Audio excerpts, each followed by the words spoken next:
நாட்களை தொடங்கி நீங்கள் உங்கள் பிதாக்கள் நாட்களை தொடங்கி கட்டளையை கைக்கொள்ளாமல் அவர்களை விட்டு விலகி போனீர்கள். என்னிடத்தில் திரும்புங்கள், அப்பொழுது உங்களிடத்தில் திரும்புங்கள் என்று சேனையின் கர்த்தர் சொல்கிறார். மல்கியா 3:7. என் ஆலயத்தில் ஆகாரம் உண்டாயிருக்கும்படி தசம பாகங்களை எல்லாம் பண்டசாலையில் கொண்டு வாருங்கள். அப்பொழுது வானத்தின் பலகணியை திறந்து இடர்களால் போக மட்டும் உங்கள் மேல் ஆசீர்வாதத்தை வசிக்க பண்ண மாட்டேனோம் என்று அதனால் என்னை சோதித்து பாருங்கள் என்று சேனையில் கர்த்தர் சொல்கிறார். மல்கியா 3:10.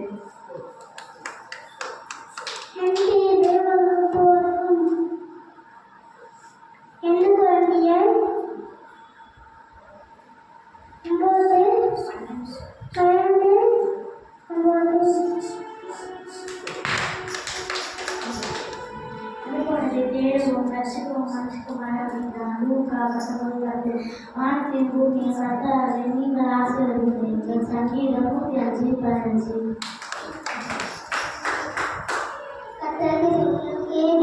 விசுவாசத்தை கொண்டு ரட்சிக்கப்பட்டீர்கள். இது உங்களால் உணர்வது அல்ல, இது தேவனுடைய ஈவு. எபேசியர் 2:9.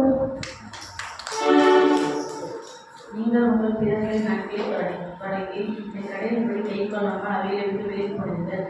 என்னிடத்திற்கு திரும்புங்கள், அப்பொழுது நான் உங்களிடத்திற்கு திரும்புவேன் என்று சேனையின் கர்த்தர் சொல்கிறார். மல்கியா 3:7. என் ஆலயத்தில் ஆகாரம் உண்டாயிருக்கும்படி தசமபாகங்களை எல்லாம் பண்டகசாலையில் கொண்டு வாருங்கள். அப்பொழுது நான் வானத்தின் பலகணிகளை திறந்து இடம் கொள்ளாமல் மட்டும் உங்கள் ஆசீர்வாதங்களை வசிக்க பண்ண மாட்டேனோ என்று அதனால் என்னை சோதித்து பாருங்கள் என்று சேனையின் கர்த்தர் சொல்கிறார். மல்கியா 3:10.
அந்த சாட்சிக்காரி கர்த்தரை ஸ்தோத்திரம் பண்ணுவோம். ஸ்தோத்திரம் ஸ்தோத்திரம் ஸ்தோத்திரம். பாலகர் வாயினாலே தேவனுடைய வார்த்தைகளை சொல்ல கர்த்தர் கிருபை தந்தபடியால் ஸ்தோத்திரம் பண்ணுவோம். ஸ்தோத்திரம், ஸ்தோத்திரம், ஸ்தோத்திரம், ஸ்தோத்திரம், ஸ்தோத்திரம். கர்த்தர் இன்னும் நம்முடைய தேசத்தை ஆசீர்வதிக்கணும். 3 மாநிலங்களில் இந்த வாரத்தில் எலெக்ஷன் நடந்துட்டு, இன்னும் 2 மாநிலங்களில் தேர்தல் நடைபெற இருக்கிறது. கர்த்தர் அதை கூட அமைதியாய் சாந்தமாய் நடத்தி தரணும். விசேஷமாக தமிழ்நாட்டில் நடக்க உள்ள தேர்தல் அமைதியாய் நல்ல முறையில் எந்த குளறுபடிகளும் இல்லாமல் நல்லபடியாய் நடக்கவும், நல்லவர்களை கர்த்தர் ஆட்சியில கொண்டு வரலாம். அதற்காக ஸ்தோத்திரம் பண்ணுவோம். ஸ்தோத்திரம், ஸ்தோத்திரம், ஸ்தோத்திரம், ஸ்தோத்திரம், ஸ்தோத்திரம். எந்திரம், மந்திரம், தந்திரம் வேலை செய்யாதபடி கர்த்தருடைய கிருபை மாத்திரம் வெளிப்பட அதற்காக ஸ்தோத்திரம் பண்ணுவோம். ஸ்தோத்திரம், ஸ்தோத்திரம், ஸ்தோத்திரம், ஸ்தோத்திரம். ஊழியர்களுக்கு அனுகூலமான தடை பண்ணாத ஆண்டவருக்கு பிரியமான சித்தமானவர்களை கர்த்தர் ஆட்சி பீடத்தில் கொண்டு வருவார். அதற்காக ஸ்தோத்திரம் பண்ணுவோம். ஸ்தோத்திரம், ஸ்தோத்திரம். எந்த மேலான அதிகாரமும் தேவனிடத்திலிருந்து வருகிறது. அல்லேலூயா. எந்த மேலான அதிகாரமும் தேவனிடத்திலிருந்து வருகிறது. கர்த்தருக்கு ஸ்தோத்திரம். ஆனபடினால அது மனுஷனுடைய முயற்சியினால் வரக்கூடாது, ஆண்டவருடைய கிருபையினால் வெளிப்படணும். அதற்காக ஸ்தோத்திரம் பண்ணுவோம். ஸ்தோத்திரம், ஸ்தோத்திரம், ஸ்தோத்திரம், ஸ்தோத்திரம், ஸ்தோத்திரம், ஸ்தோத்திரம், ஸ்தோத்திரம். மதவாத சக்தி எல்லாம் கர்த்தர் தாழ்த்தி போடுறது. அதற்காக ஸ்தோத்திரம் பண்ணுவோம். ஸ்தோத்திரம், ஸ்தோத்திரம், ஸ்தோத்திரம், ஸ்தோத்திரம், ஸ்தோத்திரம், ஸ்தோத்திரம்.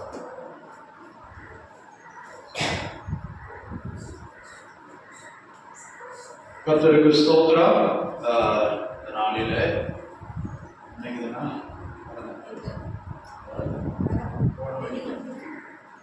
சரி, கடந்த வெள்ளிக்கிழமை காந்திமதி சிஸ்டருடைய அப்பா பிறந்த நாள். ஐயா மந்திரமூர்த்தி ஐயா அவர்களை ஆசீர்வதிக்கும்படியாய், தீர்க்காயுசு கொடுக்கும்படியாய், அவரையும் அம்மாவையும் கூட கர்த்தர் ரட்சிக்கணும். முழுமையாய் ரட்சிப்பை கர்த்தர் அடைந்து கொள்ளும்படியான கிருபையை தேவன் கொடுக்கணும். கர்த்தர் அவரோடு இடைப்படணும். 2 முறை வந்தார், மாற்றப்பட்டிருக்கிறார், தொடப்பட்டிருக்கிறார், உணர்த்தப்பட்டிருக்கிறார். முழுமையான ரட்சிப்பை கொடுக்கணும். பேர் சொல்லி ஜோபன மந்திரமூர்த்தி ஐயா போலீஸ் சப் இன்ஸ்பெக்டராக ரிட்டையர்ட் ஆகிட்டாரு. கர்த்தர் அவரை ஆசீர்வதித்து ரட்சிக்கணும், தீர்க்க ஆயுசை கொடுக்கணும். கர்த்தர் அவரை ஆசீர்வதிக்க முடியாது. எல்லாரும் சேர்ந்து ஜெபம் பண்ணுவோம். கர்த்தாவே உமக்கு ஸ்தோத்திரம் ஆண்டவரே, ஸ்தோத்திரம் ஆண்டவரே. அல்லேலூயா, உமக்கு ஸ்தோத்திரம். ஒரு இடத்துல இருந்தால் ஆண்டவரே, கர்த்தர் தூரத்திற்கு சமீபத்திற்கும் தேவன் இந்த வேளையிலே அவரோடு இடைப்படுகிறார். சத்திய தேவனை முழுமையாய் அறிந்து கொள்ள, ஜீவாதிபதி அறிந்து கொள்ள, ரட்சிப்பின் அதிபதியை அறிந்து கொள்ள, ஏற்றுக்கொள்ள, அறிக்கையிட, அல்லேலூயா, முழுமையாய் விசுவாசித்த ஆண்டவரே, வேண்டாதவர்களை விட்டு வர கர்த்தர் உதவி செய்கிறார். அப்பா ரட்சியும் ஆண்டவரே, நித்திய ஜீவனுக்கு சுதந்திரவாளியாய் மாற்றுகிறார். கர்த்தர் பெரிய காரியங்களை செய்க. உடைய வல்லமையில் நாமத்தை பயன்படுத்தும். நீர் ஆசீர்வதியும் ஆண்டவரே. அம்மாவை ஆசீர்வதிங்க, பலப்படுத்துங்க. வயோதிப நாட்கள் அவர்களுக்கு இருக்கிற எல்லா பலவீனங்கள் மாறி சுகமடைந்து கர்த்தரை மகிமைப்படுத்த, நித்திய ஜீவனை சுதந்திரிக்க கர்த்தர் தகுதிப்படுத்தும். ஆசீர்வதி. இயேசு மூலம் ஜெபிக்கிறோம் பிதாவே. ஆமென், ஆமென். அதுபோல நம்முடைய குடும்பங்கள்ல கூட பிறந்தவங்க, புருஷனோ பிள்ளைகளோ ரட்சிக்கப்படாத எல்லாரையும் கர்த்தர் ரட்சிக்கணும். நம்முடைய உறவினர்களை ரட்சிக்கணும், குடும்பத்தாரை ரட்சிக்கணும்.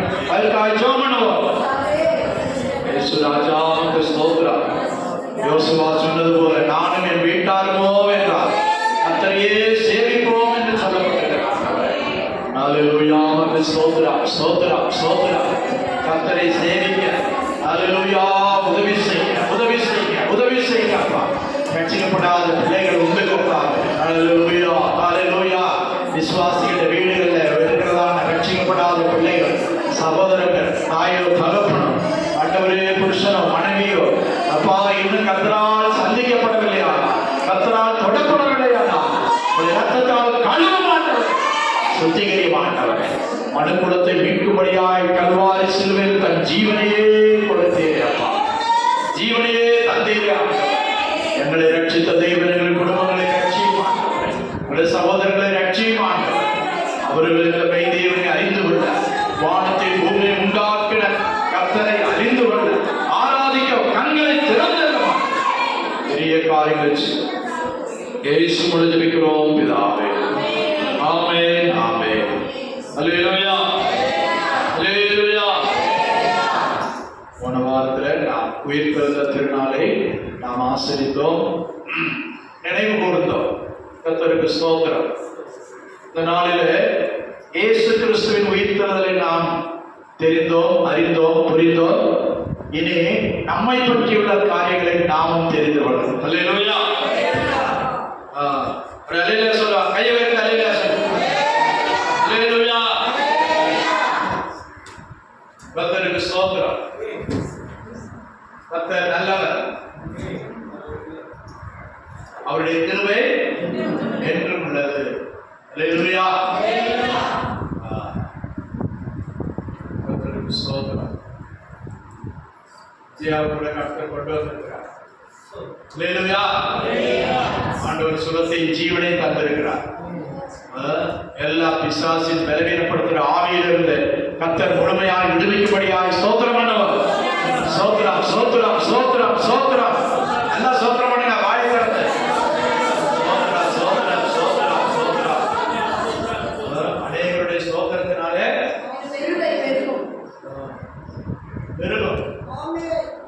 பெருக்கம் உண்டாகும். அல்லேலூயா. அநேகருடைய ஸ்தோத்திரத்தினால் நம்ம அநேகர் கூடியிருக்கிறோம். அநேகருடைய ஸ்தோத்திரத்தினாலே கிருபை பெருகணும். அல்லேலூயா.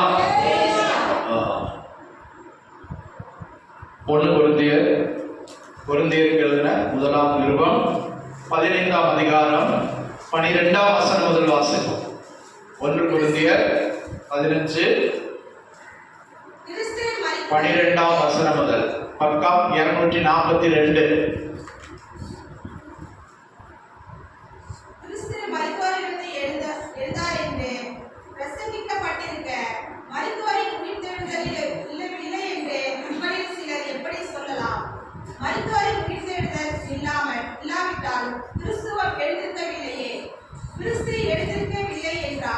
எங்கள் பிரசங்கமும் விருதா, உங்கள் விசுவாசமும் விருதா.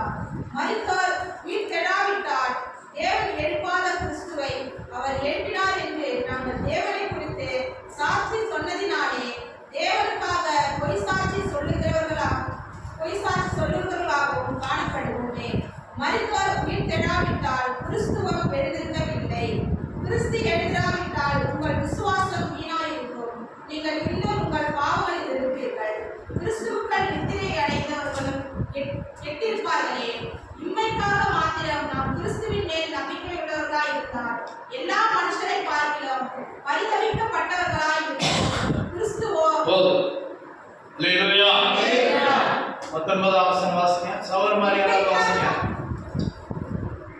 உண்மைக்காக மாத்திரம் நாம் கிறிஸ்துவின் மேல் நம்பிக்கை உள்ளவர்களாய் இருந்தால், இம்மைக்காக மாத்திரம் நாம் கிறிஸ்துவின் மேல் நம்பிக்கை உள்ளவர்களாய் இருந்தால் எல்லா மனுஷரை பார்க்கிலும் பரிதவிக்கப்படத்தக்கவர்களாய் இருப்போம்.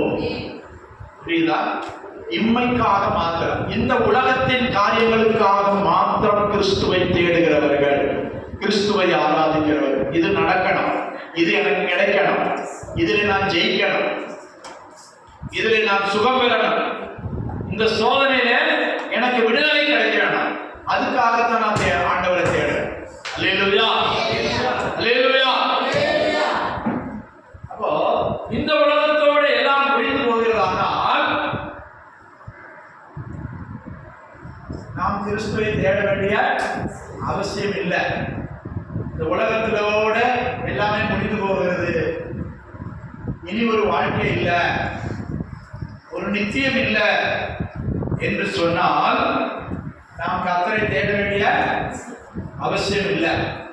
அல்லேலூயா அல்லேலூயா. கர்த்தருக்கு ஸ்தோத்திரம்.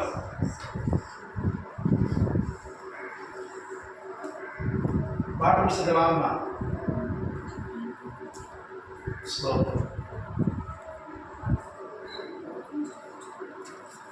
இம்மைக்காக மாத்திரம் கிறிஸ்துவை தேடுகிறவர்கள், இவ்வுலகத்தின் காரியங்களுக்காக மாத்திரம் கிறிஸ்துவை தேடி ஓடுகிறவர்கள், ஆராதிக்கிறவர்கள். கர்த்தருக்கு ஸ்தோத்திரம். நடக்கிறதா ஒன்று பரிசேயர், இன்னொன்று சதுசேயர். பரிசேயர் தேவ தூதர்களையும் ஆவிகளையும் உயிர்த்தெழுதலையும் நம்புகிறவர்கள். கவனிங்க. சதுசேயர் இவைகளை நம்பாதவர்கள். யெகோவாவை ஆராதிக்கிறாங்க, மோசே சொன்ன நியாயப்பிரமாணத்தை கடைபிடிக்கிறாங்க. ஆனால் அவர்களுக்குள்ளே 2 பிரிவினை இருக்கு. அல்லேலூயா, அல்லேலூயா, கர்த்தருக்கு ஸ்தோத்திரம். ஆனால் நமக்கு ஆண்டவர் சத்தியத்தை வெளிப்படுத்தி தந்திருக்கிறார். அங்கே 1ஆம் வசனத்திலிருந்து வாசிக்கும் போது 3ஆம் வசனத்திலிருந்து வாசிங்க.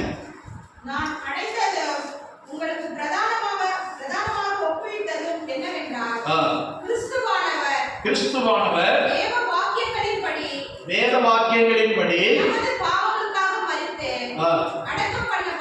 அடக்கம் பண்ணப்பட்டு வேத வாக்கியங்களின்படி 3ஆம் நாளில் உயிர்த்தெழுந்தார். அல்லேலூயா. பாருங்க, வேத வாக்கியங்களின்படி, வேத வாக்கியங்களின்படி. பழைய ஏற்பாட்டிலே தீர்க்கதரிசிகளுடைய முன்னுரைப்படி வேத வாக்கியங்களின்படி நமது பாவங்களுக்காக மரித்து அடக்கம் பண்ணப்பட்டு 3ஆம் நாளிலே உயிர்த்தெழுந்து யாருக்கெல்லாம் காணப்பட்டார் என்று கீழே சொல்லப்படுகிறது. கேபாவுக்கும் கேபான்னு சொன்னா முதல் அப்போஸ்தலனாகிய பேதுருவுக்கும் பின்பு 12 தரிசனமானார். அல்லேலூயா, அல்லேலூயா. வாசிங்க. கேபாவுக்கும் பின்பு 12 தரிசனமானார். அவர் 500 பேருக்கு அதிகமான ஒரே வேளையில 500 பேர் கூடி இருக்கும் போது அவங்களுக்கு தரிசனமானார். அல்லேலூயா. புரியுதா, புரியலையா? இயேசு உயிர்த்தெழுந்துட்டு ஒளிச்சு ஓடி போகல. நல்லா கவனிங்க. இயேசு உயிர்த்தெழுந்து இந்த பூமியில எத்தனை நாள் இருந்தாரு சொல்லுங்க? 40 நாள் இந்த பூமியில இருந்தார். தன்னை உயிர்த்தெழுந்தவராக நம்முடைய பிள்ளைகளுக்கு எல்லாருக்கும் காட்டினார். தம்மை விசுவாசிக்கக்கூடியவர்களுக்கு எல்லாருக்கும் காட்டினார். அல்லேலூயா, அல்லேலூயா. அவர் ஒளிந்து மறைந்து போகவில்லை. அந்த கல்லறையை காவல் காத்தவர்கள் கூட போய் சொன்னாங்க, சம்பவித்ததை சொன்னார்கள். சொல்லும்போது அவங்களுக்கு என்ன சொன்னாங்களா? சமய தலைவர்கள், அங்க உள்ள பெரியவங்க எல்லாம் என்ன சொன்னாங்களா?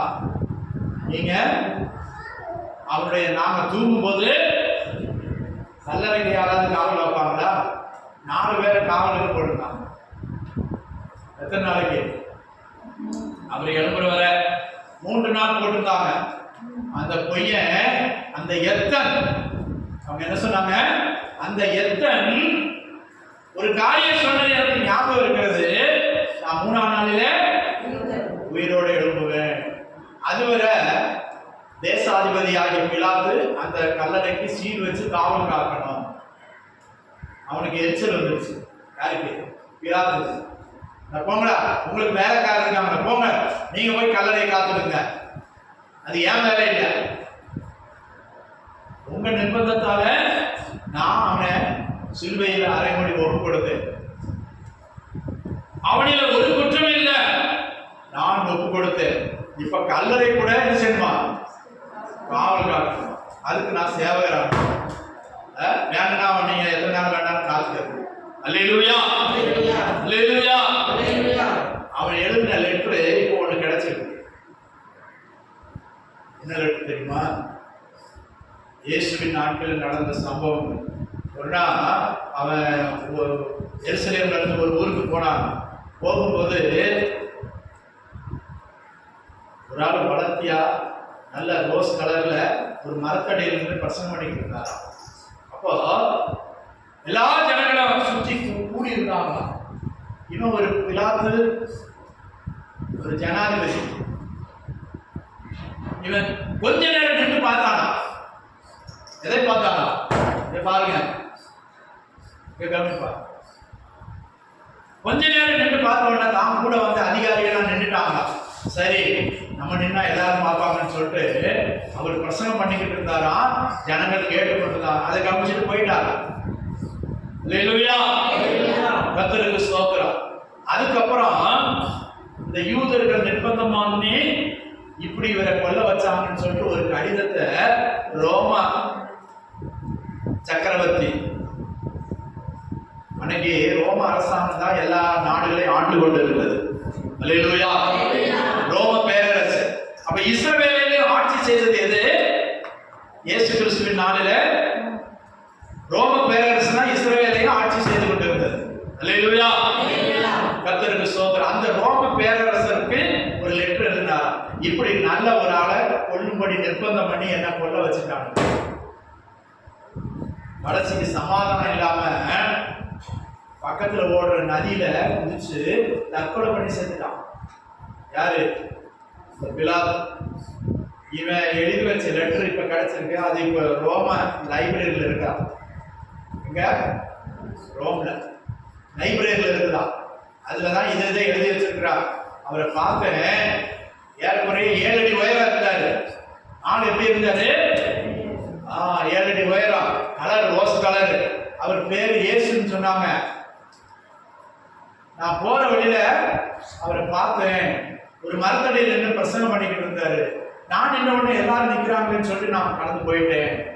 அவரை கடைசியில கொல்லும்படி என்கிட்ட கொண்டு வந்தாங்க. நான் அவரை விசாரித்தேன், ஒரு குற்றம் காணல. ஆனாலும் இந்த யூத ஜனங்கள் நிர்பந்தம் பண்ணாங்க. அவங்க நிர்பந்தத்துக்கு நான் அடிபணிச்சு அவரை நான் கொலை குற்றத்துக்கு ஒப்பு கொடுத்தேன். அல்லேலூயா. அவங்க மனைவி என்ன செஞ்சாங்க தெரியுமா?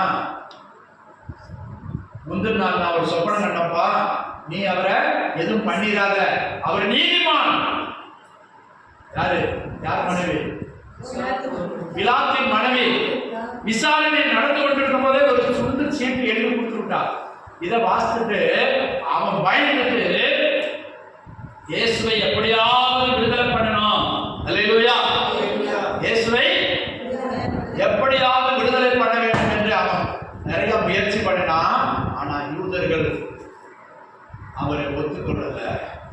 இவன் தேவகுமாரன் என்று தேவ தூஷணம் சொன்னான். அல்லேலூயா. இவன் கிறிஸ்து மேசியா என்று சொல்லி, தேவனுடைய குமாரன் என்று சொல்லி தேவனுக்கு விரோதமான தூஷணம் சொன்னான். ஆனபடினால் எங்களுடைய நியாயப்படி இவன் கொல்லப்பட வேண்டும். அல்லேலூயா. அதான் அவன் மேல குற்றம். பிரதான ஆசாரியன் சத்தியம் பண்ணி கேட்டான், நீ மெய்யாகவே என்னுடைய குமாரனா? எங்களுக்கு சொல்லு. வாசிங்க, எடுத்தோங்க. முதலாம சொன்ன பாருங்க, மத்தேயு 27ஆம் அதிகாரத்துல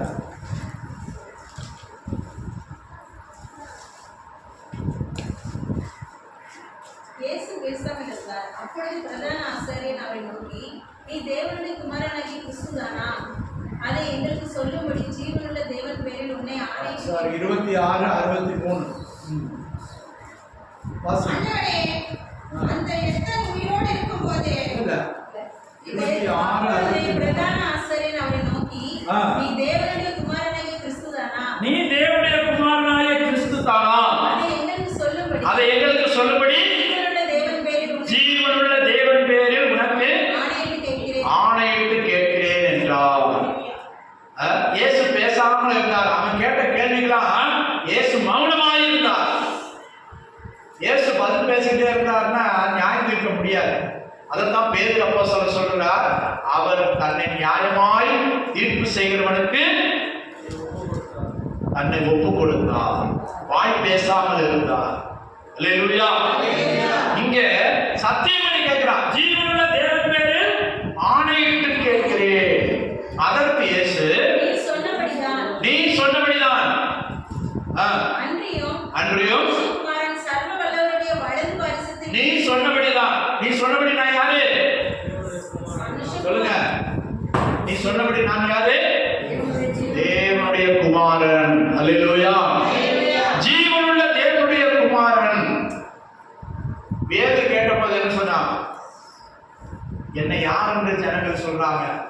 ஜனங்கள் ஒருத்தன் தீர்க்கதரிசின்னு சொல்றான், ஒருத்தன் யோவான் ஸ்நானகன் உயிரோட எழும்பிட்டான்னு சொல்றாங்க, சிலர் எலியாக்குறாங்க, சிலர் பழைய ஏற்பாட்டு தீர்க்கதரிசியில் ஒருவன். நீங்கள் என்ன யார் என்று சொல்கிறீர்கள்? அதற்கு வேதம் என்ன சொன்னார்?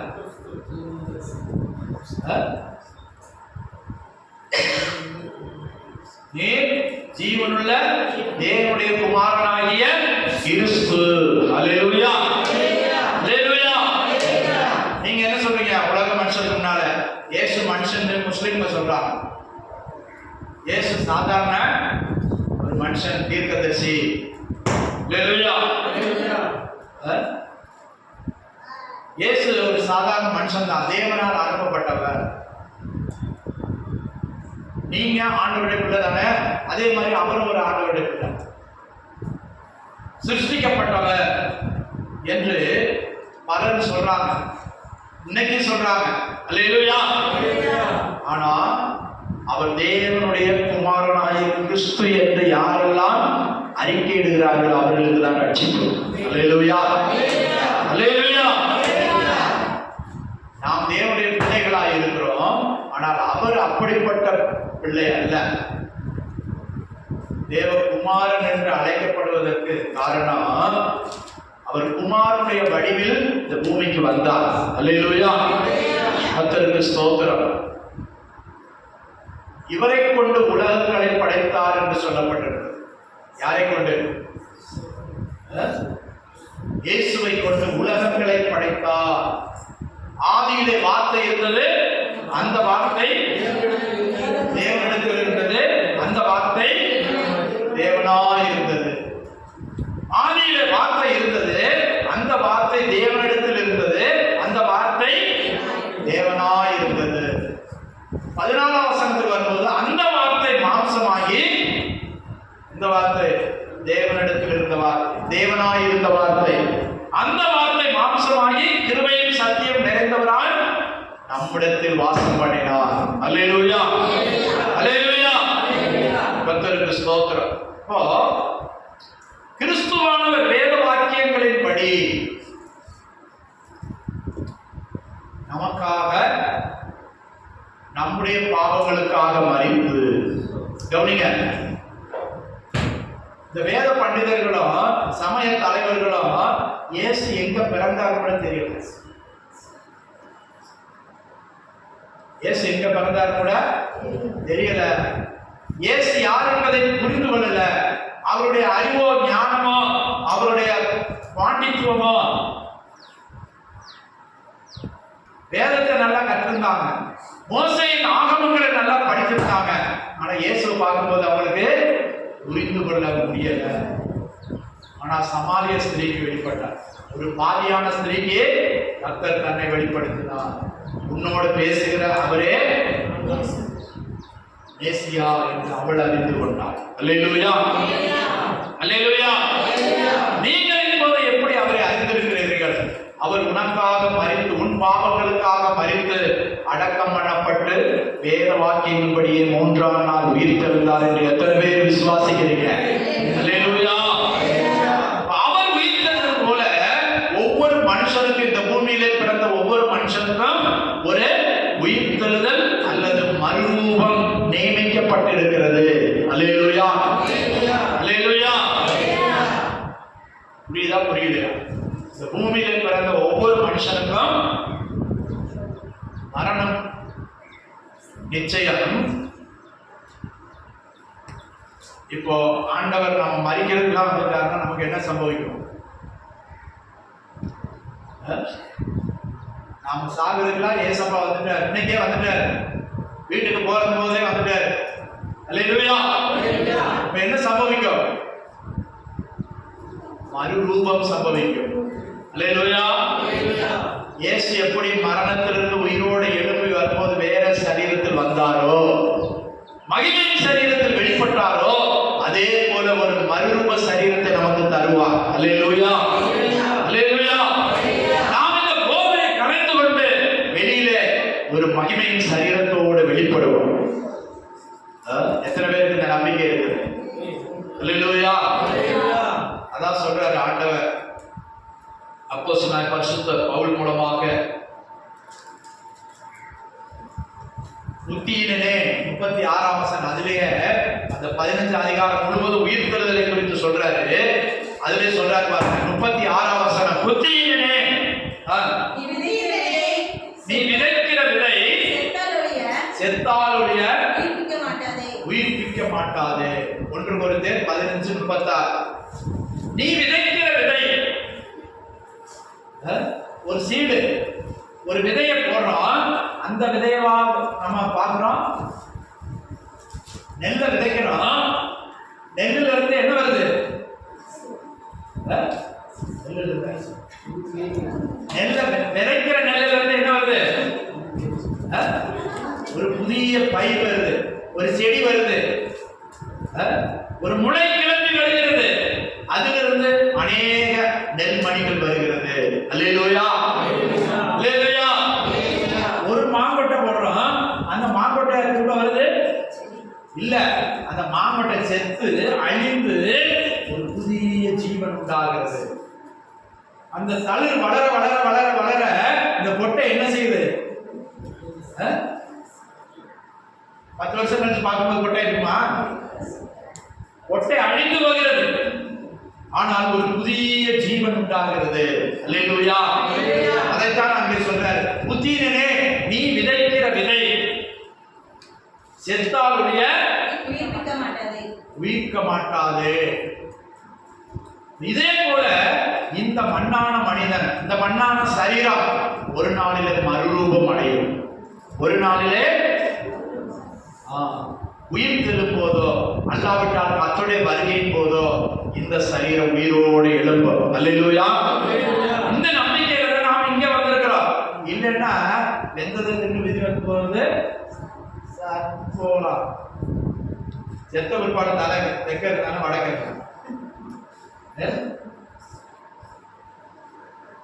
வாழைத்தடை வெட்டி போட்ட போது கொலையை வெட்டின பிற்பாடு அது கிழக்க கிடந்தாலும் மேற்கு கிடந்தாங்க.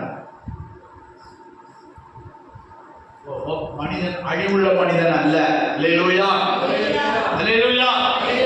நமக்கு ஒரு உயிர்த்தெழுதல் இருக்கிறது, நமக்கு ஒரு மறுரூபம் இருக்கிறது.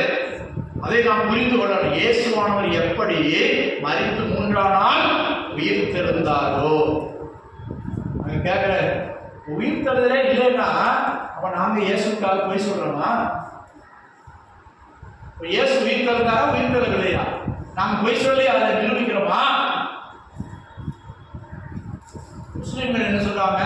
அவர் நபி, அவர் பெரிய தீர்க்கதரிசி, வல்லமையானவர், அவரை கொல்லவே முடியாது, அவர் அப்படியே போயிட்டாரு. அப்படியே சிலர் சொல்றாங்க எமயமலைக்கு வந்தாரா, அப்படியே போயிட்டாரா.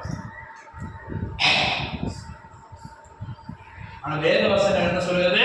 வேத வாக்கியங்களின் படி, நல்லா புரிந்து கொள்ளுங்க, வேத வாக்கியங்களின் படி நமது பாவங்களுக்காக மரித்து, அல்லேலூயா, உன்னுடைய என்னுடைய பாவங்களுக்காக அவர் மரித்து, சாபங்களுக்காக மரித்து, வியாதிகளுக்காக மரித்து, அவர் 3ஆம் நாள் சொன்னபடியே உயிர்த்தெழுந்தார்.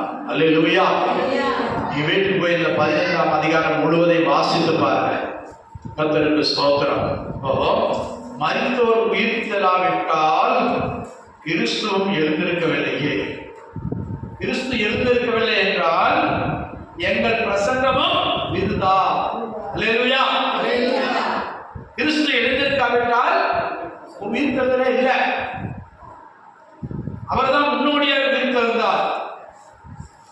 அங்கே 23ஆம் வசனம் வாசிக்கும் போது அவனவன் தங்கள் வரிசையிலே உயிர்ப்பிக்கப்பட்டார். 23ஆம் வசனம்,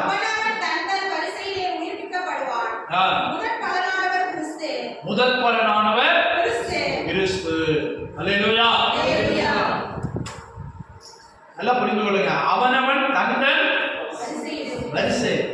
இப்போ ரெசரக்ஷனுக்கு ஒரு ஆர்டர் இருக்குது, ஒரு வரிசை இருக்குது. இப்போ முதலாம் வரிசையில் இருக்கிறவங்க எளிமையாக வந்து சாப்பாடு வாங்கிக்கோங்க அப்படிங்கிறாங்க. இப்போ முதலாம் வரிசையில் உள்ளவங்க முதல்ல வருவாங்க. உயிர்த்தெழுதல் நடைபெறும். அவனவன் தந்தன் வரிசையிலே உயிர்ப்பிக்கப்படுவான். அல்லேலூயா. அதை நான் மொத்தம் விளக்கறதுக்கு வரல. 7 வரிசை இருக்குதான். எத்தனை வரிசை? 7 வரிசை. ஆதாம் முதல் கடைசியா பிறந்த மனுஷன் வர இவங்களெல்லாம் 7 கூட்டமா ஆண்டவர் பிரிக்கிறார். புரியுதா புரியலையா? இங்க பாருங்க, 7 கூட்டமாய் பிரிக்கிறார். அதுல முதல் பலன் கிறிஸ்து. அவர் உயிரோடு எழுந்துட்டார், மரணத்தை ஜெயித்து மறுரூபம் அடைந்து விட்டார். அல்லேலூயா. வாசிங்க திரும்ப 23ஆம் வசனம். அவனவன் தந்தன் வரிசையிலே உயிர்ப்பிக்கப்படுவான். அவனவன் தந்தன் வரிசையிலே உயிர்ப்பிக்கப்படுவான். முதல் பலனானவர் கிறிஸ்து. பின்பு அவர் 2வது வரிசையாக இப்போ அவருடைய வருகையிலே அவருடையவர்கள் உயிர்ப்பிக்கப்படுவார்கள். பாருங்க, அதுல கிறிஸ்தவர்கள் போட்டிருக்கா? கிறிஸ்தவர்கள் எல்லாரும் அப்படின்னு போட்டிருக்கா? ரட்சிக்கப்பட்டவர்கள் எல்லாரும் போட்டிருக்கா? அவருடையவர்கள், அவருக்கு சொந்தமானவர்கள் எல்லாம். புரியுதா புரியலையா? அவருடையவர்கள். அந்த அவருடையவர்கள்ங்கிற அந்த அந்த இன்வெர்டர் அந்த பிராக்கெட்டுக்குள்ள வரணும். புரியுதா புரியலையா? அவருடையவர்கள் என்கிற அந்த கூட்டத்துக்குள்ள நம்ம வரணும். அல்லேலூயா.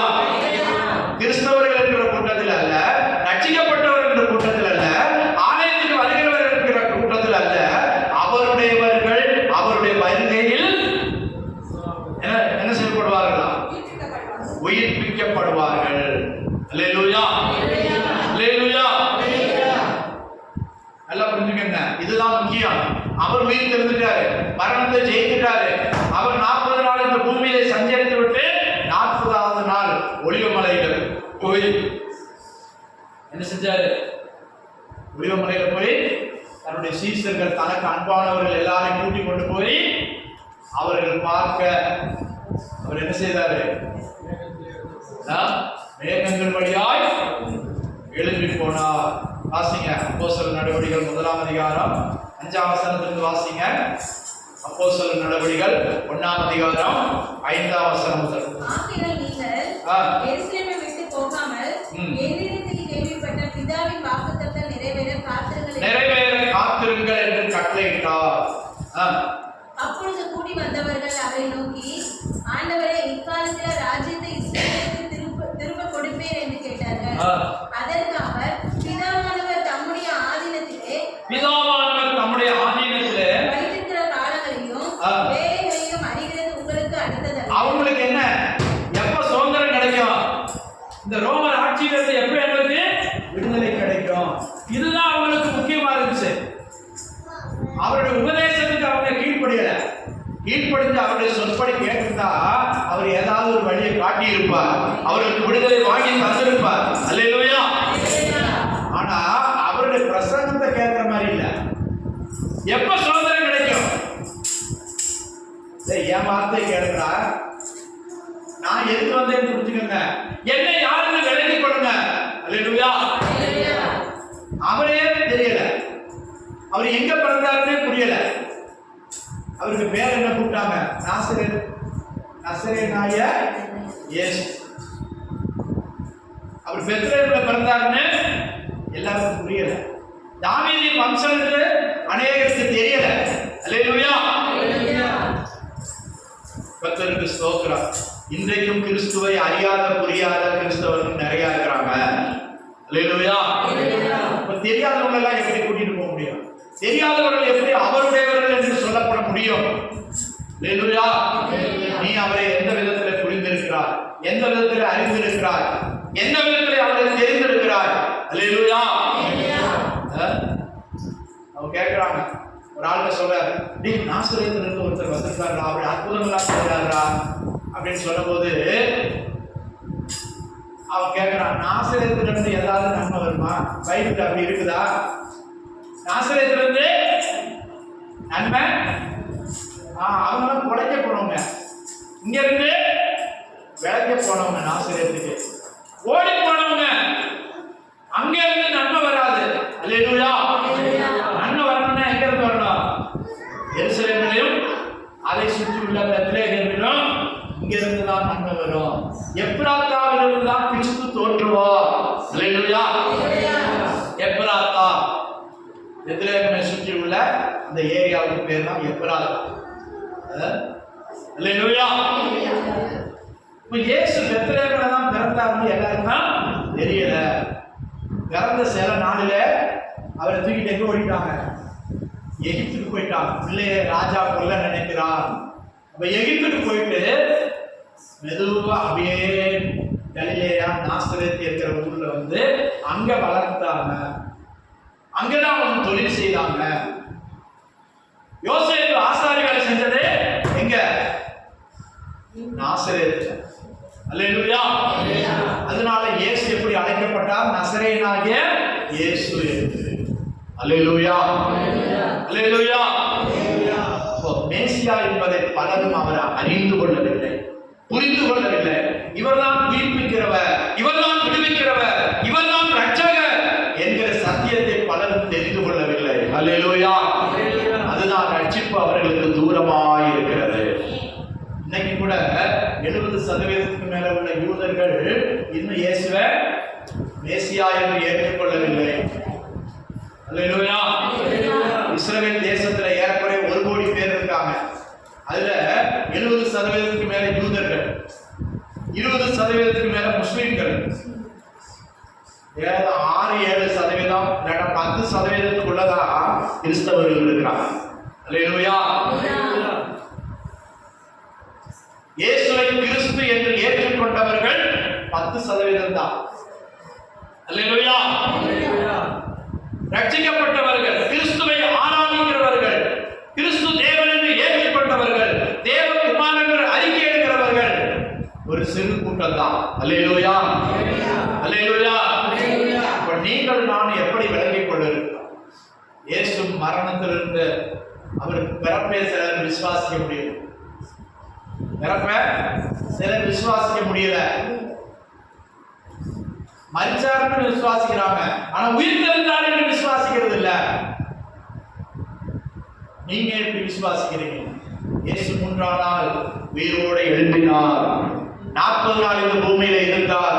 40ஆவது நாள் மேகங்களில் எடுத்துக் கொள்ளப்பட்டார். அந்த அப்போஸ்தலர் நடவடிக்கைகள் வாசிங்க 8ஆம் வசனத்திலிருந்து. பரிசுத்த ஆவி உங்களிடத்தில் வரும்போது நீங்கள் பலனடைந்து எருசலேமிலும் யூதாவில் முழுவதிலும் சமாரியாவிலும் பூமியின் கடைசி பரியந்தமும் எனக்கு சாட்சியாய் இருப்பீர்கள். இவைகளை அவர் சொன்ன பின்பு அவர்கள் பார்த்து கொண்டிருக்கையில் உயர எடுத்துக்கொள்ளப்பட்டார். அவர்கள் கண்களுக்கு மறைவாக ஒரு மேகம் அவரை எடுத்துக்கொண்டது. பாருங்க, ஒரு மேகம் வந்து அவரை சூழ்ந்து கொண்டது. மேகங்களின் வழியாய் எடுத்துக்கொள்ளப்பட்டார். நான் சொல்லல, உங்க கையில் இருக்கிற எல்லாருடைய பைபிள் சொல்லு. அல்லேலூயா. வாசிங்க. அவர் போகிற போது அவர்கள் வானத்தை அண்ணாந்து பார்த்து கொண்டிருந்தார்கள். திடீர்னு அப்படியே போயிட்டாரு. திடீர்னு அவர் மாத்திரம் லிப்ட்ல ஏறிட்டாரு. வேற யாருக்கும் இல்ல, அந்த லிப்ட்ல இடம் இல்ல. அல்லேலூயா. நீங்க இப்ப வர வேண்டாம், நான் போறேன், போயிட்டு கொஞ்ச நாள்ல நீங்களும் வருவீர்கள். அல்லேலூயா. கொஞ்ச காலத்திலே இனி என்னை காண்பீர்கள். அந்த லிப்ட்ல ஒரு ஆளு தான். லிப்ட்ல அளவுக்கு அதிகமா ஏறினா என்ன செய்யும்? ஒரு சவுண்ட் கொடுக்கும். முதல்ல ஒரு சவுண்ட் கொடுக்கும். அப்படின்னா என்ன அர்த்தம்? அளவுக்கு அதிகமா ஏறி இருக்கீங்க, இது மேல உயராது, வெளியே போ. அல்லேலூயா. இப்ப இந்த லிப்ட்ல இயேசுவுக்கு மாத்திரம் தான். எலியா போன ரதத்துல எலிசாவுக்கு இடம் இருந்துச்சா? இல்ல, எலியாவுக்கு மாத்திரம் தான் அந்த ரதத்துல இடம். அதே போல இயேசு போன மேகத்துல வேற யாருக்கும் இடம் இல்லை. கர்த்தருக்கு ஸ்தோத்திரம். அவர் ஒரு மேகம் அவரை சூழ்ந்திருக்க மேகங்கள் வழியாய் போனார். இப்ப 2 தூதர்கள் பக்கத்துல இருந்து சொல்றாங்க, கலிலேயா மனுஷரே, அவங்க எல்லாம் எங்க வந்திருக்காங்க? நாசரேத், அந்த பகுதி தான் கலிலேயா நாடு. கலிலேயா மனுஷரே, நம்மளை பார்த்து என்ன சொல்லுவாங்க? ரெட்டில்ஸ்காரங்கள, சென்னை பட்டணத்துக்காரங்கள அப்படின்னு சொல்ற மாதிரி அங்கே சொல்லப்படுது. கலிலேயா மனுஷரே, நீங்கள் ஏன் வானத்தை என்னடா பேசிக்கிட்டு திடீர்னு அப்படி போயிட்டாரு? எல்லாரும் பாக்குறாங்க மேல பாக்குறாங்க. இயேசு எங்க போறாரு? மலை உச்சியில தான் இருக்காங்க. ஆனா அந்த மலை உச்சியில ஒரு மேகம் வந்து அவரை எடுத்து கொண்டு வாசிங்க. கலிலேயா மனுஷரே, நீங்கள் ஏன் வானத்தை அண்ணாந்து பார்த்து நிற்கிறீர்கள்? நீங்கள் ஏன் வானத்தை அண்ணாந்து பார்த்து கொண்டிருக்கிறீர்கள்? உங்களிடத்திலிருந்து வானத்துக்கு எடுத்துக்கொள்ளப்பட்ட இந்த இயேசுவானவர் எப்படி உங்கள் கண்களுக்கு முன்பாக வானத்துக்கு எழுந்தருளி போனாரோ அப்படியே மறுபடி வருவார். அல்லேலூயா. எத்தனை பேர் விசுவாசிக்கிறீங்க? அதான் அதே மலையில அதே மேகங்களுடனே வருவார். மேகங்கள் வழியாய் எழுந்தருளி போனவர் மேகங்களின் வழியாய் வருவார். அதே ஒளிமலையில் அவர் கால்கள் வந்து நிற்கும். சகரியா சொல்லி இருக்கிறார், இயேசுவின் கால் எங்க வந்து நிற்குமா? ஆசிங்க சகரியா 14ஆம் அதிகாரத்துல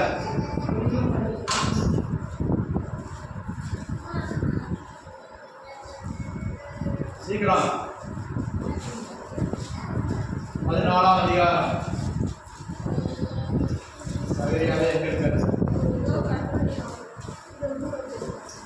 4ஆம் வசனம். அந்நாளிலே அவருடைய பாதங்கள் கிழக்கே, எருசலேமுக்கு எதிரே, அந்நாளிலே அவருடைய பாதங்கள் கிழக்கே, எருசலேமுக்கு எதிரே, கிழக்கேனா எந்த கிழக்கே? எருசலேமுக்கு கிழக்கே.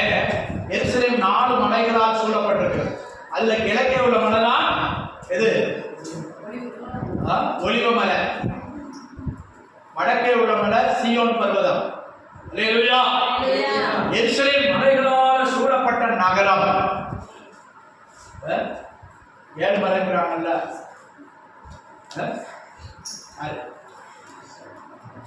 7 மலைகள் சூழ்ந்த நகரம் எது?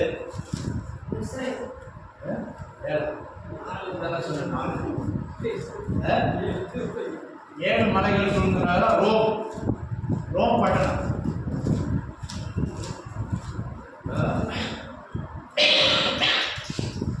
ரோமாபுரி 7 மலைகளுக்கு மேல இருக்கு. அல்லேலூயா. அதுதான் 7 மலை. கர்த்தருக்கு ஸ்தோத்திரம். ரோமாபுரி 7 மலைகளுக்கு மேல இருக்கிற பட்டணம். எருசலேம் 4 மலைகளுக்கு மேலே இருக்கிற பட்டணம். மலைகளால் சூழ்ந்து இருக்கிறது போல என்னுடைய கிருபை எருசலேம் மேலே சூழ்ந்து இருக்கும். அல்லேலூயா. கற்றுக்கொள்ளுங்க. எல்லாரும் சொல்லிக் கொடுக்க மாட்டாங்க. தேவனுடைய நாமம் மகிமைப்படுவதாக. எருசலேமுக்கு கிழக்கே இருக்கிற ஒலிவ மலையில போயிட்டு இந்த காரியத்தெல்லாம் சொல்லிட்டு அவர் அப்படியே போயிட்டாரு. இப்போ அதே மாதிரி ஒரு யுத்தம் நடக்குமா? அந்த யுத்தத்தின் கடைசி நேரத்துல எருசலேமை பிடிச்சு நிறுத்துற நேரத்துல கொஞ்சம் பேர் சாவாங்களாம். அந்த யுத்தத்தின் கடைசி நேரத்துல ஆண்டவர் வருவாராம். அல்லேலூயா. அல்லேலூயா. 3ஆம் வசனத்துக்கு வாசிங்க. சகரியா 14:3. 1102ஆம் பக்கம். கர்த்தர் புறப்பட்டு யுத்த நாளிலே போராடுவது போல் அந்த ஜாதிகளோட போராடுவார். அந்த ஜாதிகளோட போராடுவார். எந்த ஜாதிகளோட? எருசலேமுக்கு விரோதமாய் போராடுகிற ஜாதிகளோட அவர் போராடுவார். அந்நாளிலே அவருடைய பாதங்கள் கிழக்கே. அந்நாளிலே அவருடைய பாதங்கள் யாருடைய பாதம்? இயேசுவின். இயேசு ராஜாவாய் வருவார். பாலகனாய் அல்ல, ரட்சிப்பதற்கு ரட்சகனாய் அல்ல. எப்படி வருவாரு? ராஜாதி ராஜாவாய், நீதியை செலுத்துகிறவராய், யுத்தத்தின் அதிபராய் வருவார். அல்லேலூயா. அல்லேலூயா. உற்சாகமா கைகளை வைத்து அல்லேலூயா சொல்லுங்க. அல்லேலூயா. வாசிங்க. பாதங்கள் கிழக்கே, எருசலேமுக்கு எதிரே இருக்கிற ஒலிவ மலையின் மேல் நிற்கும்.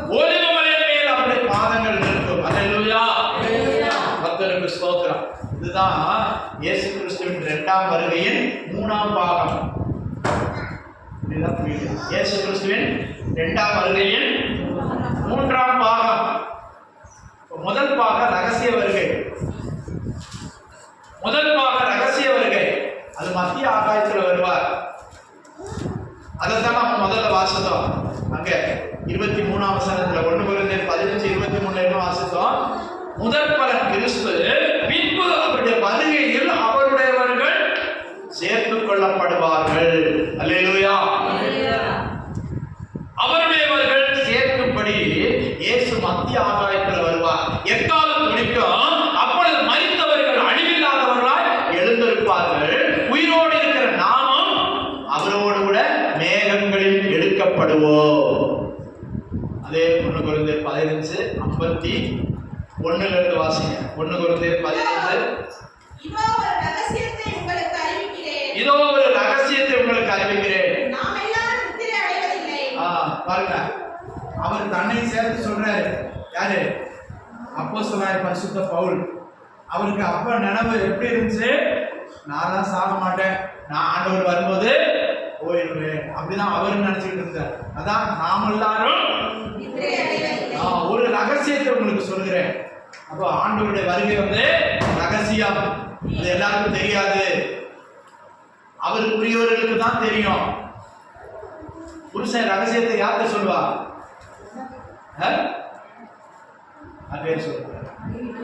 மனைவிட்ட சொல்லுவார். ஒரு வாலிப பையன் தனக்கு ரொம்ப நெருக்கமான ஃப்ரெண்டுகிட்ட தான் சொல்லுவான். அது ஆண் ஃப்ரெண்டோ பெண் ஃப்ரெண்டோ. ரகசியத்தை யார்கிட்ட சொல்லுவாங்க? ஃப்ரெண்டுகிட்ட சொல்லலாம். கல்யாணம் பண்ண புருஷன் ஒரு ரகசியக்கு. அதே மாதிரி பொம்பளைங்களுக்கு தான் நிறைய ரகசியம். ஆண்களை காட்டலாம் சரக்கு அடுத்த ஒரு சங்கதி எல்லாம் யாருக்கு தெரியும்? முதல்ல பெண்களுக்கு தான் தெரியும். அப்ப வீட்டுக்காரர்கள் எங்கேயாவது வேலைக்கு போயிட்டு வரும்போது சொல்லுவாங்க, உனக்கு ஒரு தெரியுமா? பக்கத்தில் சொல்லுவாங்க, ரகசியமா சொல்லுவாங்க. ரகசியத்தை உடைக்கிறது அவங்கதான். ஆனா ஆண்டவர் ஒரு ரகசியத்தை அப்போஸ்தலனுக்கு வெளிப்படுத்துகிறார். இதோ ஒரு ரகசியத்தை உங்களுக்கு சொல்லுகிறேன். வாசிங்க. இதோ ஒரு ரகசியத்தை உங்களுக்கு அறிவிக்கிறேன். நாம் எல்லாரும் நித்திரை அடைவதில்லை. ஆகிலும் கடைசி எக்காலம் தொனிக்கும். கடைசி எக்காலம் தொனிக்கும். ஒரு நிமிஷத்திலே ஒரு இமைப்பொழுதிலே. நிமிஷத்திலே ஒரு இமைப்பொழுதிலே நாம் எல்லாரும் மறுரூபம் அடைவோம். அல்லேலூயா. அல்லேலூயா. இதுதான் அவருடைய வருகையில் நடக்கிற சம்பவம்.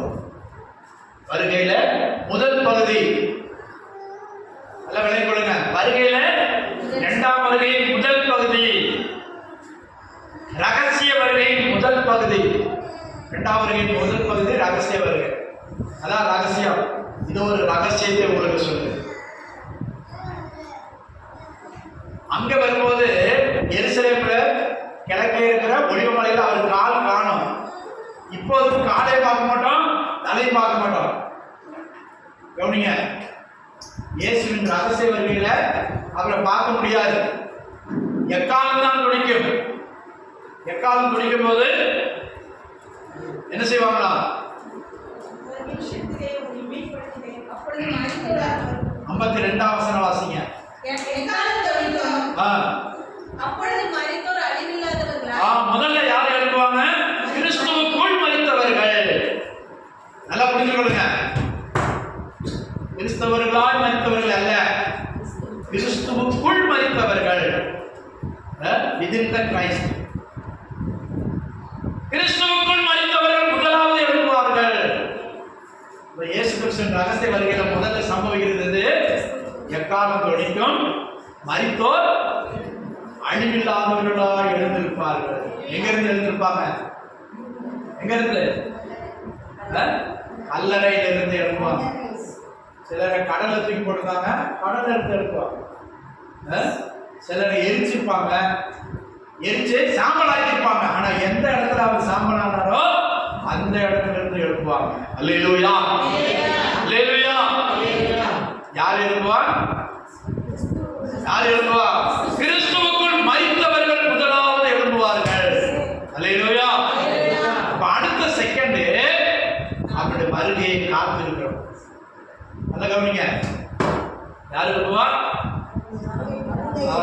பாஸ்டருங்க, நாமும் மறுரூபமாக்கப்படுவோம். நாமும் மறுரூபமாக்கப்படுவோம். உயிரோடு இருக்கிற நாமும்,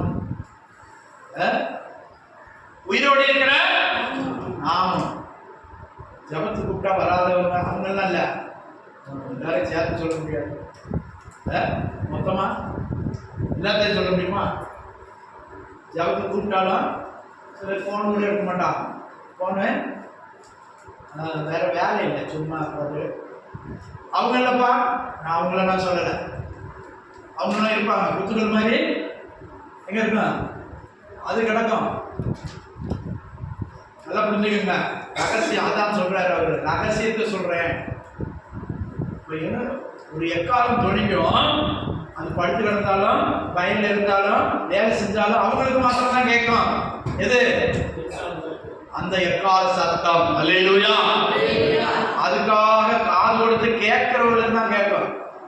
இப்பவும் பிரசனம் பண்றேன், காது கொடுத்து கேட்கிறவங்க. நீ அது பண்ணிட்டு போ, டைம் உன் டியூட்டி நீ செஞ்சுட்டு போ. நான் இப்படி தான் இருப்பேன். அவங்க இல்லை, அவங்கெல்லாம் இதுக்கு விதிவிலக்கு. இந்த ரகசிய காரியத்துல அவங்க சேர மாட்டாங்க. அல்லேலூயா, அல்லேலூயா. நல்லா புரிஞ்சுக்கங்க, இதுதான் முக்கியமான காரியம், ரகசியம். மணவாளனாகிய கிறிஸ்து ஒரு ரகசியத்தை சொல்றாரு. யாருக்கு சொல்றாரு? யாருக்கு சொல்றாரு?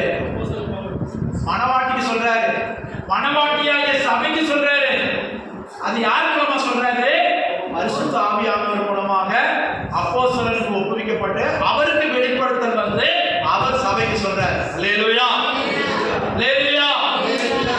ரகசியம் எப்படிலாம் வந்து பாருங்க. அதில் சொல்லுவாங்க, உன்ட்ட மாத்திரம் தான் சொல்லு, நீ யாருங்க சொல்லிடுறாரு. அவங்க இன்னொரு ஃப்ரெண்டுக்கு போய் சொல்லுவாங்க, உன்ட்ட மாத்திரம் தான் சொல்றேன், நீ யாரையும் சொல்லிடுறாரு. அது சொல்லி சொல்லி சொல்லி கடைசிக்கு ஒரே தீ பிடிச்சிடும். எப்படி? உன்ட்ட மாத்திரம் நீ யார்கிட்ட சொல்லிடுறாரு, நீ பாஸ்டர்கிட்ட போய் சொல்லிடுறாரு. அது சுற்றி சுற்றி பாஸ்டர் வந்துடும். அது எப்படி வந்துடும்? அல்லேலூயா. ரகசியம். அவர் அன்னைக்கு 2000 வருஷத்துக்கு சொன்ன ரகசியம் எங்களுக்கு வந்துருச்சு, நமக்கு வந்துடுச்சு. 2000 வருஷங்கள், இந்த 2000 வருஷமா அது சுத்திட்டு தான் இருக்குது. அல்லேலூயா. ஒருவர் காதுல வந்து ஒருவர் காதுல வந்து இப்ப உங்களுக்கு வந்துடுச்சு. அப்ப இந்த ரகசியத்துக்கு நீ கீழ்ப்படிய போறியா, கீழ்ப்படிய மாட்டறியா? அதான் அவரோடு காத்திருக்கிறவர்களை சேர்க்கும்படி 2ஆம் தரம் பாவம் இல்லாமல் தரிசனமாவா. பாவம் இல்லாமல் முதல்ல பாவத்தோட வந்தாரு ஆண்டவரு. எபிரேயர் 9:27 வாசிங்க. எபிரேயர் 9:27. ஜீசஸ். அல்லேலூயா. சீக்கிரம். ஒரே தரம் மரிப்பதும் பின்பு நியாய தீர்ப்படைவதும் மனுஷனுக்கு நியமிக்கப்பட்டிருக்கிறபடியே கிறிஸ்துவும் அநேகருடைய பாவங்களை சுமந்து தீர்க்கும்படிக்கு ஒரே தரம் பலியிடப்பட்டு தமக்காக காத்துக் கொண்டிருக்கிறவர்களுக்கு ரட்சிப்பை அருளும்படி. அந்த ரட்சிப்பு என்னது? பூமியிலிருந்து போற ரட்சிப்பு. அல்லேலூயா. ஒரே தரம் பலித்தார், ஒரே தரம் ரகசியமாய் வெளிப்பட போகிறார். அல்லேலூயா. யாருக்காக? யாருக்காக? ஆசிங்க. 2ஆம் தரம் பாவம் இல்லாமல் தரிசனமாவார். எப்படி? யாருக்காக போட்டிருக்குது? தமக்காய் ஆதரவோடு காத்திருக்கிறவர்களுக்கு. அல்லேலூயா, அல்லேலூயா. எப்ப பாஸ்டர் சொல்லுவாரு நான் அதை செய்யறது, எப்ப பாஸ்டர் கூப்பிடுவார் நான் ஓடி வருவேன், அப்படிப்பட்டவங்களுக்கு தான். சிலது அது 1ஆ இருக்கலாம், 2ஆ இருக்கலாம். அல்லேலூயா, அல்லேலூயா. முழு உலகத்தை பார்த்தா ஒரு கூட்டம் அவருடைய வருகைக்காக காத்திருக்கு. ஏசப்பாவுடைய வருகைக்காக. அவங்களுக்கு அதுதான் முக்கியம். சாப்பாடு, துணி, புருஷனோ பொண்டாட்டியோ, சம்பாத்தியமோ வருமானமோ இது முக்கியம் இல்லை. அல்லேலூயா. அவளோட காத்திருக்கிற அத வாசிங்க. தமக்காக காத்து கொண்டிருக்கிறவருக்கு ரட்சிப்பை அருளும்படி. தமக்காக காத்து கொண்டு வேற பாசியில போட்டு சொல்லப்பட்டிருக்குது, ஆவலோட காத்து கொண்டிருக்கிறோம். எப்படி? இயேசு எப்ப வருவா, என் மணவாளன் எப்ப வருவா, என் புருஷன் எப்ப வருவா, என் காதலன் எப்ப வருவா, அல்லேலூயா அல்லேலூயா, எப்போ வருவா, எப்போ எப்போ வருவார் என்று ஏங்குதே உள்ளம், எப்போ எப்போ வருவார் என்று ஏங்குதே உள்ளம், ஏன் அப்பன் முகம் காண அங்கனாயுதே, ஏன் அப்பன் முகம் காண அங்கனாயுதே உள்ளம், எப்போ எப்போ வருவார் என்று ஏங்குதே உள்ளம், எப்போ எப்போ வருவார் என்று ஏங்குதே உள்ளம், ஏன் அப்பன் முகம் காண அங்கனாயுதே உள்ளம், ஏன் அப்பன் முகம் காண அங்கனாயுதே உள்ளம். அல்லேலூயா அல்லேலூயா. கர்த்தருக்கு ஸ்தோத்திரம். எலெக்ஷன் பிரச்சாரத்துல இருக்கோ நம்ம ஸ்டாலின் வர்றாருன்னா எவ்வளோ பேர் ஓடி போயிருப்பாங்க. அல்லேலூயா. ஸ்டாலின் கூட வரல, தொகுதி எம்எல்ஏவோ யாரோ ஒருத்தர் வர்றாருன்னு சொல்லி பந்தல் போட்டிருந்தாங்க. பாப்பாவை அனுப்பிவிட போயிருக்கோம். நான் காலையில் 6:30 7 மணிக்கு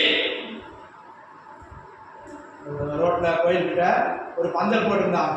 பார்க்குறேன், பழைய விசுவாசி ஒரு ஆள் அங்கே இருக்காங்க. வரும்போது எனக்கு சோத்திரம் பண்ணு. அல்லேலூயா. யாரை காண?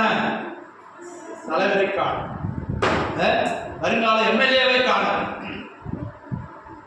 வருங்கால ராஜாவை காண நீ காத்திருக்கிறாயா? ராத்திரி காத்திருக்கிறாயா? இதற்கு ராத்திரி மற்ற கூட்டமே வேணாம். அல்லேலூயா. ஒரு கூட்டம் காத்திருக்குது. ஒரு கூட்டம் எப்ப வருவார், வந்தா போதும், எனக்கு இந்த உலகமே வேண்டாம், உலகமே எனக்கு வெறுப்பா இருக்கு, அப்படி ஒரு கூட்டம் இருக்குது. எனக்கு அவரோட போனா போதும், அவரை பார்த்தா போதும். சால்சலப்பா ஒரு பாட்டு பாடும்.